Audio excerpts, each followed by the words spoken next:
Lo más probable es que ahorita alguien te quiera vender un agente de inteligencia artificial. Y el concepto y la promesa es idónea.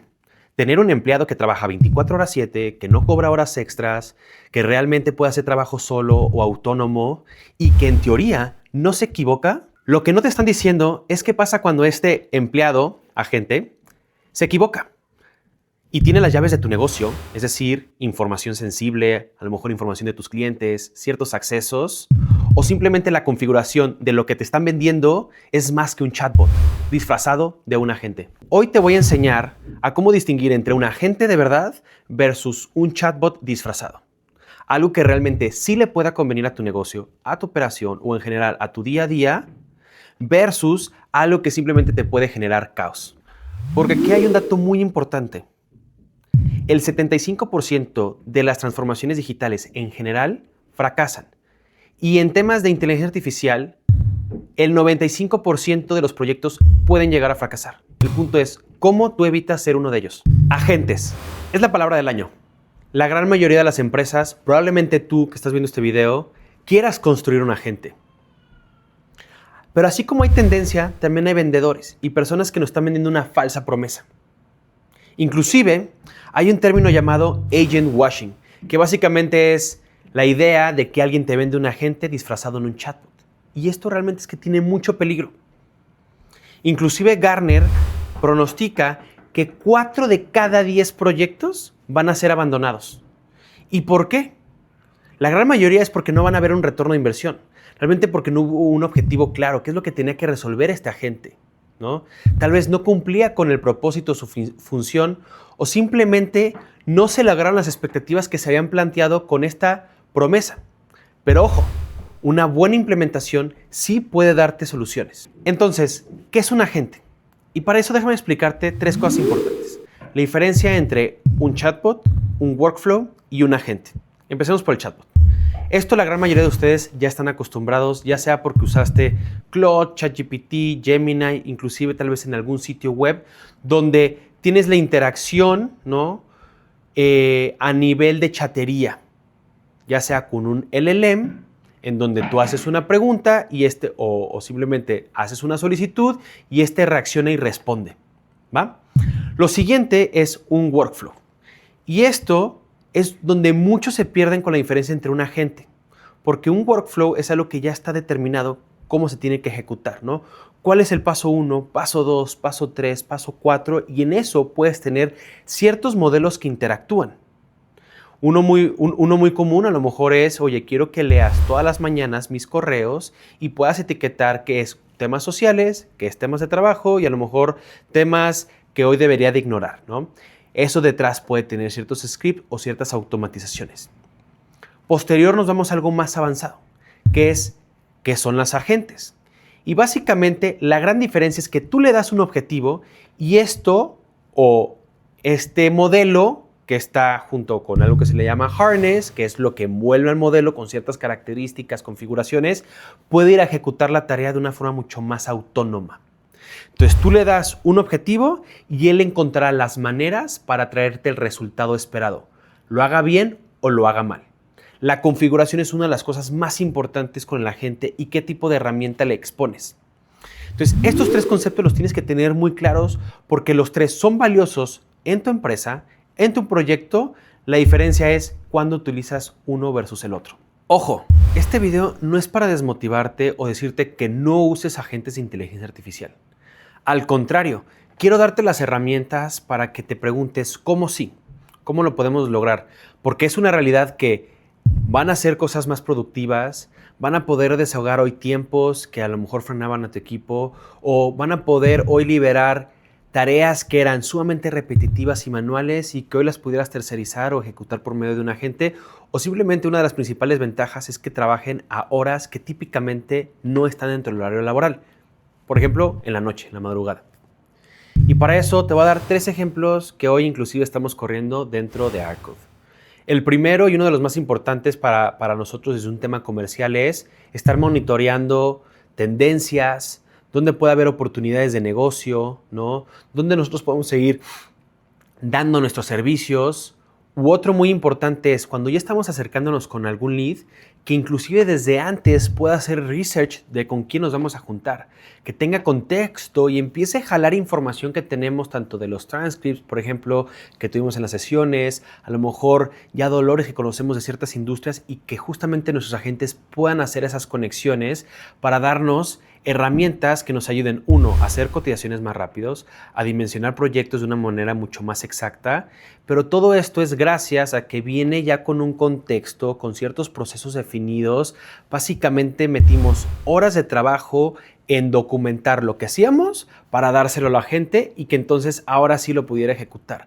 O inclusive en otros proyectos que estamos llevando para temas de cobranza, que eso es uno de los principales valores.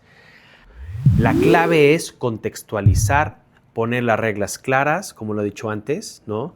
Tener definido cuáles son los pasos y el qué sí puede hacer y qué no puede hacer.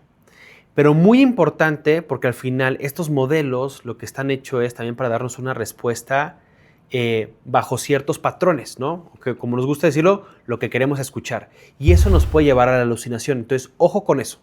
Trata de evitarlo. Y las reglas es básicamente esos límites que les ponemos a nuestros agentes donde pueden jugar y donde no pueden jugar. Como algo tan sencillo decirle, no puedes inventar ninguna información que no esté registrado, por ejemplo, en nuestro ERP o en nuestro Google Drive o en los documentos que te compartí. Eso va a ayudar a que tenga claridad. ¿Por qué esto es clave? Y quiero platicarte de la gobernanza.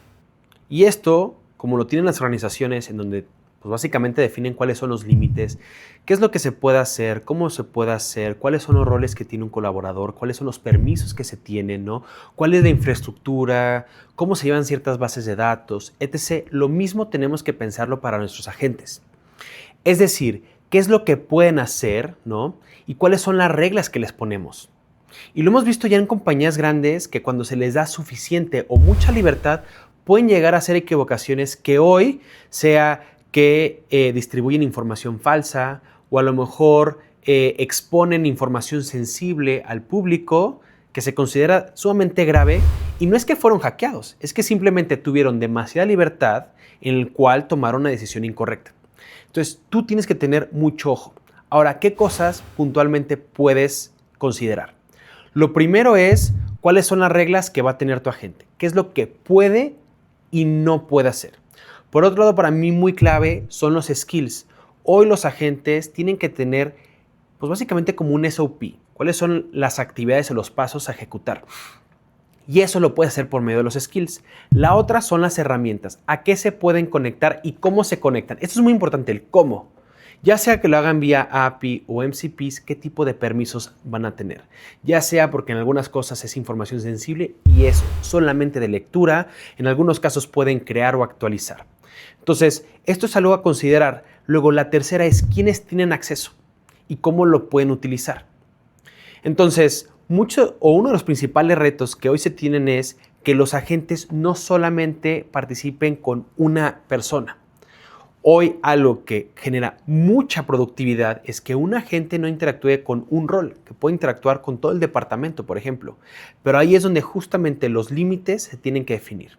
Entonces, cuando alguien te vaya a ofrecer algún servicio de agentes o la implementación de un agente, pregúntales cómo se van a gobernar, dónde se van a almacenar, qué tipo de información van a poder acceder, ¿no? Dónde la van a almacenar esa información y cómo está protegida, ya que es súper importante que tus agentes, fuera de las actividades que sí van a poder llevar de una manera mucho más autónoma, también sean seguros. Por eso déjame darte 2 consejos que estoy seguro que te van a ayudar mucho al momento de definir si realmente un agente te va a servir o ya inclusive estás en la implementación. Y el primero es, mantén al humano dentro del loop de las actividades del agente. Lo que significa es, no delegues 100% de las responsabilidades y de la tarea a la gente. Mantente, ya seas tú, alguien del equipo, la persona que normalmente ejecuta esa tarea, para que valide la información que está ejecutando. Por otro lado, vea que no se esté perdiendo información, que sea fidedigna el resultado y que sobre todo las expectativas puestas se estén ejecutando de esa manera. Y conforme el resultado una y otra vez sea exitoso, entonces cada vez empiezan a delegarle más las actividades a la gente. Punto número 2 y 3 para mí, uno de los más importantes y que a veces olvidamos. Arranca con un piloto. Sé que a veces tenemos dentro de las compañías, organizaciones, metas muy ambiciosas y qué bueno, pero arranca por un piloto. Piensa cuál es la actividad que hoy puede tener mayor impacto en el negocio o a lo mejor que hoy conoces mejor y tienes bien documentada que puedes delegarlo a un agente. Y para eso recuerda considerar, 1, cuáles son los pasos a seguir.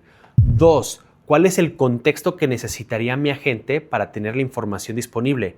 3, cuáles son las herramientas para sacar esa información o a qué se tiene que conectar. 4, muy importante, cuáles son las reglas, qué puede y qué no puede hacer. 5, quién se va a quedar dentro del loop, quién va a ser, digamos, el owner de este nuevo agente para que pueda estar validando la información. Como resumen, podemos entender un agente de inteligencia artificial como un colaborador que puede ejecutar tareas de forma autónoma, distinto a un chatbot y a un workflow.